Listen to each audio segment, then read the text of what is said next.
Salam sidang jemaat Tuhan yang terkasih. Salam sejahtera untuk kita semua.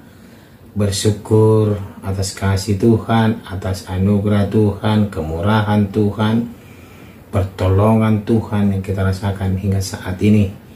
Yakin dan percaya sidang jemaat Tuhan dalam keadaan sehat dan selalu diberkati. Amin. Kita akan masuk dalam renungan kita. Namun sebelum kita merenungkan firman Tuhan, kita memuji Tuhan. Kita katakan kepada Tuhan, ku mau cinta Yesus.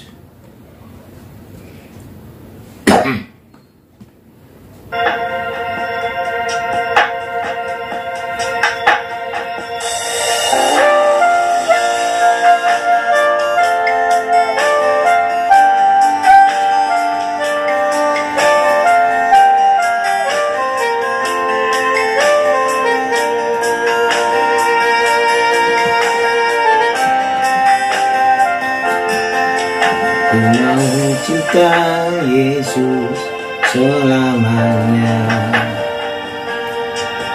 Ku mau cinta Yesus selamanya.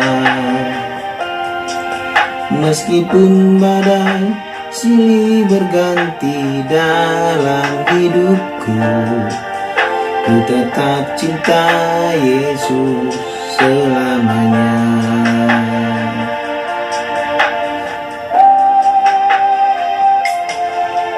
Ku mau cinta Yesus selamanya. Ku mau cinta Yesus selamanya. Meskipun badai silih berganti dalam hidupku, ku tetap cinta Yesus selamanya.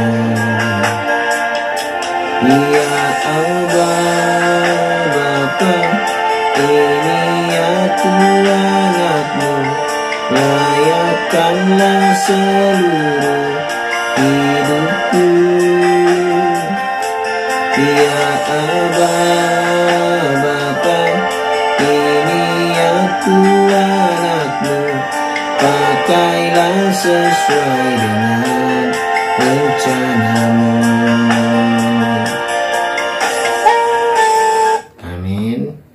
Firman Tuhan untuk hari ini dari kitab 1 Tawarik pasal 14 ayat 1 sampai 17. Demikianlah firman Tuhan.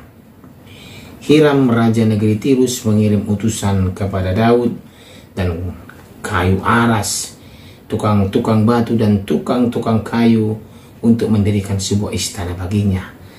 Lalu tahulah Daud bahwa Tuhan telah menegakkan dia sebagai raja atas Israel, sebab martabat pemerintahannya terangkat tinggi oleh karena Israel umatnya. Daud mengambil lagi beberapa istri di Yerusalem, dan ia memperanakkan lagi anak-anak lelaki dan perempuan. Inilah nama anak-anak yang lahir bagi dia di Yerusalem: Siamua, Sobab, Nathan, Salomo, Ibar, Elisua, Elpelet, Noka, Nefek, Yafia, Elisama, Beliada, dan Elifelet. Ketika didengar orang Filistin bahwa Daud telah diurapi menjadi raja atas seluruh Israel, maka majulah semua orang Filistin untuk menangkap Daud. Tetapi Daud mendengar hal itu, lalu majulah ia menghadapi mereka. Ketika orang Filistin itu datang dan mengadakan penyerbuan di lembah Refaim, bertanyalah Daud kepada Allah, apakah aku harus maju melawan orang Filistin itu, dan akan kau serahkankah mereka ke dalam tanganku? Tuhan menjawab, majulah, aku akan menyerahkan mereka ke dalam tanganmu. Lalu majulah ia ke Baal Perasim, dan Daud memukul mereka kalah di sana. Berkatalah Daud, Allah telah menerobos musuhku dengan perantaraanku seperti air menerobos. Sebab itu orang menamakan tempat itu Baal Perasim. Orang Filistin itu meninggalkan para allahnya di sana. Lalu orang Israel membakarnya habis atas perintah Daud. Ketika orang Filistin menyerbu sekali lagi di lembah itu, maka bertanyalah lagi Daud kepada Allah, Lalu Allah menjawab, janganlah maju di belakang mereka, tetapi buatlah gerakan lingkaran terhadap mereka, sehingga engkau dapat menyerang mereka dari jurusan pohon-pohon kertau.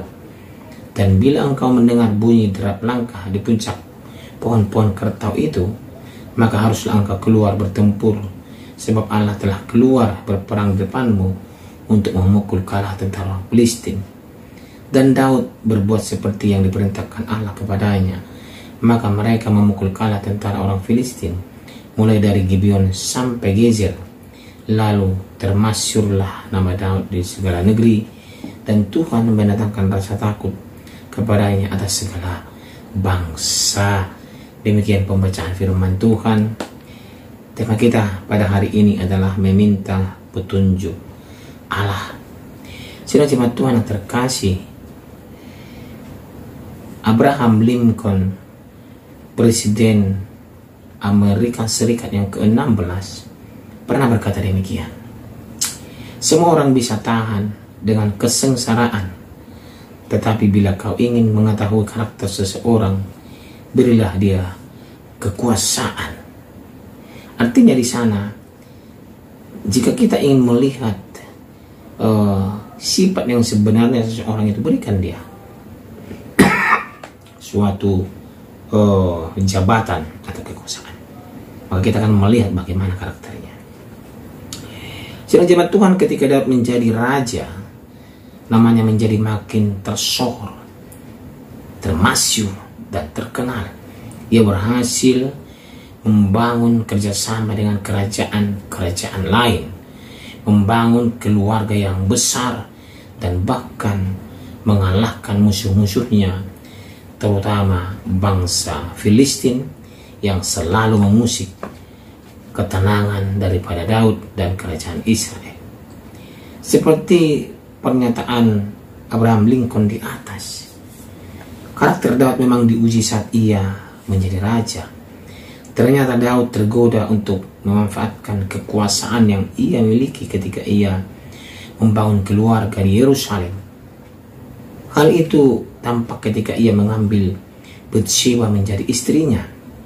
Batsheba adalah istri Uria, perwira yang sangat setia kepada Daud. Namun, sedang jemaat Tuhan, Daud merancangkan situasi agar Uria mati di medan perang. Kejahatan Daud ini memancing amarah Tuhan Allah. Setelah diperingatkan Nabi Nathan, Daud menyesal dan bertobat, dan dari Batsheba lahirlah Salomo yang di kemudian hari menjadi raja yang besar, termasyur, menggantikan Daud, ya. Saudara jemaat Tuhan, sekalipun Daud jatuh ke dalam dosa yang sangat besar, ia tetap mengikuti apa yang Tuhan perintahkan. Ia menerima penghukuman Allah dan tidak membela dirinya. Ini semua menunjukkan ketaatannya kepada Tuhan Allah. Dan juga pengalaman hidup di tengah kekuasaan membuat Daud mengakui bahwa dirinya sungguh-sungguh dikasihi oleh Tuhan. Dan dalam konteks peperangan dengan orang Filistin, ia selalu meminta petunjuk daripada Tuhan Allah. 2 kali ia berperang, 2 kali ia diberi kemenangan, dan 2 kali dia meminta petunjuk kepada Tuhan Allah. Kenapa demikian? Karena dia tahu tanpa Allah dia tidak akan memperoleh kemenangan. Tanpa Tuhan Allah mereka akan kalah. Karena mereka tahu bangsa Filistin ini adalah bangsa yang sangat kuat dan besar. Tentaranya pun sangat banyak. Dan dia sadar, Raja Daud sadar bahwa mereka memerlukan Tuhan Allah. Mereka memerlukan petunjuk daripada Tuhan. Makanya Daud bertanya kepada Tuhan Allah, apakah Tuhan Allah, saya maju berperang atau tidak? Dikatakan seperti itu kepada Tuhan. Dia meminta petunjuk.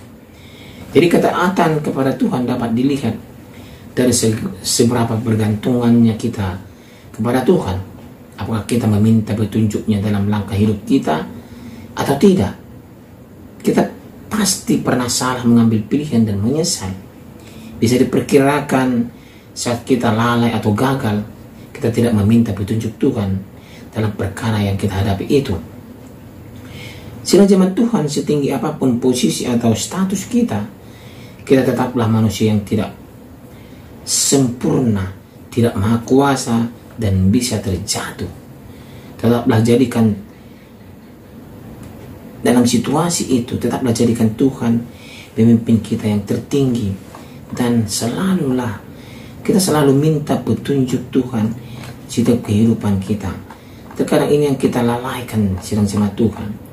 Ya, Daud saja minta petunjuk kepada Tuhan sebelum dia berperang. Bagaimana dengan kita, sidang jemaat Tuhan? Apakah kita mau meminta petunjuk daripada Allah dan kehidupan kita? Ya, apakah kehidupan kita ini mengarah kemana? Kita minta petunjuk Tuhan. Kita berdoa, kita minta kepada Tuhan biar Tuhan yang memimpin kehidupan kita dan mengarahkan kehidupan kita. Amin. Saya percaya, sidang jemaat Tuhan, mulai saat ini kita meminta petunjuk daripada Tuhan Allah agar kehidupan kita selalu diberkati dan kita selaras dan seiring dengan Tuhan. Amin. Mari kita berdoa. Terima kasih ya Tuhan Yesus Kristus. Kami bersyukur untuk renungan hari ini yang mengingatkan kami supaya kami meminta petunjuk daripada Tuhan Allah, agar kami selalu di jalan Tuhan, dan biarlah Tuhan yang memimpin kehidupan kami, dan biarlah Tuhan yang berperang untuk kami. Terima kasih ya Tuhan. Dalam nama Tuhan Yesus Kristus kami berdoa. Amin. Ku mau cinta Yesus selamanya. Ku mau cinta Yesus selamanya. Meskipun badai silih berganti dalam hidupku, ku tetap cinta Yesus selamanya. Ya Aba, Bapa, ini aku anakmu, layakkanlah seluruh hidupku.